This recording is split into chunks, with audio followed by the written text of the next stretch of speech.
All right, you primitive screwheads, listen up. See this? This is my boomstick! Hey everybody, it's Tyler the Fro, and I had another video planned for today, but it's getting delayed because I've got some huge news. I just won myself a store championship, as demonstrated by this ever so fancy store championship promo pack here. And I did it all thanks to the power of friendship and these guns I found. I did it with the Beelstarmon Dredge deck that I've posted about pretty much non-stop since, God, when did I build that deck? EX2. And this time I made a couple changes to it, and it's pretty much carried me throughout the store championship that I played. I beat Skull Knightmon, Gallantmon, Crossheart, and then finally Metal Garurumon X in the finals. And all of them were handled pretty decisively, so let's break down some of the changes that I made to the deck. Fortunately, if you'll recall, I didn't really change anything with the actual Digimon package itself, so I still have the same Pogumon. I'm still running my 12 copies of Impmon as necessary.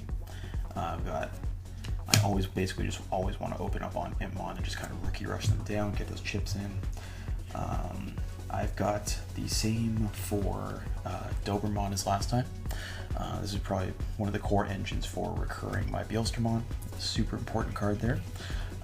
Do have the same Ginkaku promote, but this time because I was anticipating a lot of Digimon that could attack multiple security attacks, I've got one copy of Vilemon that I can just keep nail boning back and forth. This is really good for just kind of throwing under the bus in front of, say, Shoutmons or anything with security attack +1, like out of like Wargreymon X. You just throw this under the bus, next turn you nail bone, hey, guess what, it's back. And you're just chipping in and just kind of play the tempo game.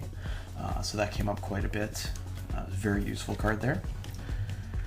And then, of course, we still have our good old-fashioned Beelstarmon.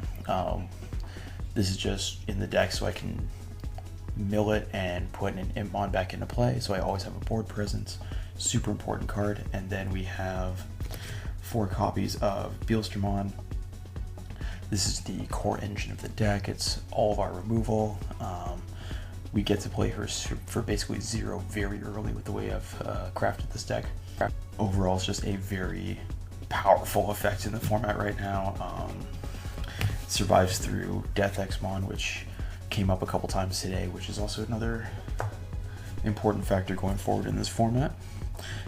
So the big change that I've made to the deck for this tournament, and for this format in general actually, I cut the Death Slingers that I was running before, and the Matashitas for 3 copies of Kiyashiro and 4 copies of Casitas Breath. In a format of Digicross where deletion effects can just tuck a Digimon back under a tamer, I found that bounce was super important. So swapping out a hard deletion effect for a hard bounce effect really shored up the Crossheart matchups, because they would swing in with a Shoutmon X4.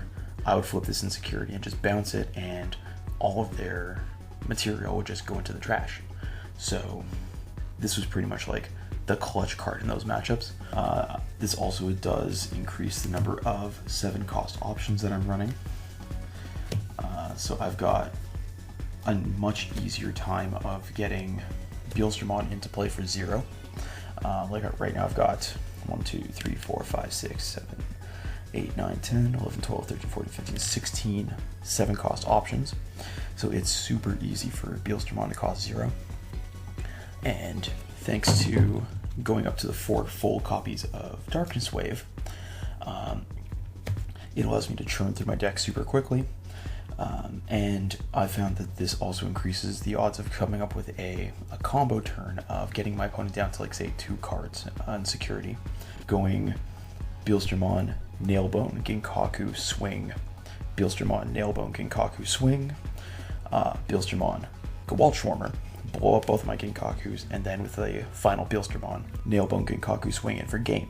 I got to do that once, and the guy was just like stunned because he was like sitting pretty on like 2 security, going back and forth, and then just out of nowhere, I've got like 2 cards left in my deck, and I just combo kill him out of nowhere. So that was a very, very fun addition to the deck. Generally speaking, I found that my matchups were very good against anything where you're trying to build up a stack of monsters. The Kasaida's Breath is just a huge game there. I noticed a lot of Beelstarmon decks were starting to adopt Terror Clusters, but I was finding that I always wanted my 7-cost options to be playable from my hand should I draw them, and I also needed one of my tamers to be a memory setter.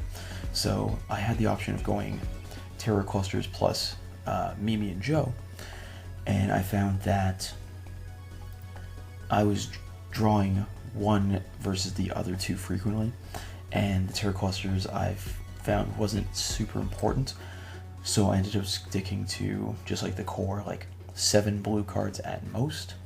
I could also potentially run like say Metal Storm or Howling Crusher, but even then I would much rather have the potential to just always have access to playing my cards from my hand if I absolutely need to, if I'm in a pinch. And even being able to just hard play my 7-cost options from my hand was super important, and I always wanted to have that memory setter, so it really limited my options to basically either like Kiyashiro, Matt, Davis. Problem is, most of those blue memory setters don't really do much for this deck, so I picked up the one that draws me cards when I attack with Beelstarmon. It didn't come up super frequently, but when it did, it dug me into more answers and more cards that I needed, so it was super good there. So if I was going with, say, Mimi and Joe for the Terror Cluster Splash, it wouldn't have gotten me the same draw power. So yeah, just a quick little update on how this deck played out. Against Skull Knightmon, the bounce effects of Kasai's Breath was very powerful because they were dead set on deleting the Skull Knightmon so they could go wide, and Kasai's Breath just shut that down. Against Gallantmon, it was very dependent on my security stack. Like, if I could kill the War Growlmon before they could get up to Gallantmon, or if I could kill the Gallantmon before they could get into Crimson mode, I just crushed that particular game. There was one game where he stuck the Crimson mode, trashed my security stack, and just got me. But the game 3, I was able to just kill off everything that moved. He was hard playing War Growlmons at one point, and I'm just like, bounce that. Thanks for the 8 memory. The Crossheart matchup was a little bit closer than I expected, but again, Kasai's Breath was pulling its weight. It's a little bit more removal susceptible, so even just picking off a Shoutmon X5 gave me enough tempo to just kind of pick them off. I lost one game against it when they hit 2 Crimson Blazes, which is rough because like they deleted my board, and then I ended up milling Beelzemon. I couldn't put anything back into play. But the next game, he didn't have the Crimson Blaze, but he did have Death X. And the Death X blew up. I had a board of Beelstarmon, 2 Impmons. One of them was the Trash 3, and a Dobermon. And the Dobermon and the Impmon milled 2 Beelzemons. So I managed to put those Impmons right back into play, and I just unsuspended and just checked him out of the game. I found that I was able to rookie rush him down early enough that it kept his tamers in check because he was hard playing his Digimon, and I found that even if I flipped a tamer in security and my Impmon didn't die, that was fantastic because like I still had it in play, so I could just keep checking security over and over again, and it forced him to answer it, spending memory on his own turn, which, like, if you're spending 4 memory to hard play a Darulamon, just to pick off one Impmon that's gonna mill me 3 cards and get me like even further into the game, that is fantastic for me. after the event, everybody was like checking out like, oh man, I love what you did with this Beelstarmon deck. I've never seen anybody combine the Beelstarmon package in there, and I'm like, subscribe to my YouTube channel, like, hit subscribe, click that bell, do all the YouTube stuff. Hopefully this was a very educational video in terms of how to evolve the deck. And if you feel like winning your store championships, give this a shot, because apparently it's very good against most of the decks in the format that are popular right now. So this has been Tyler the Fro, and have a great one.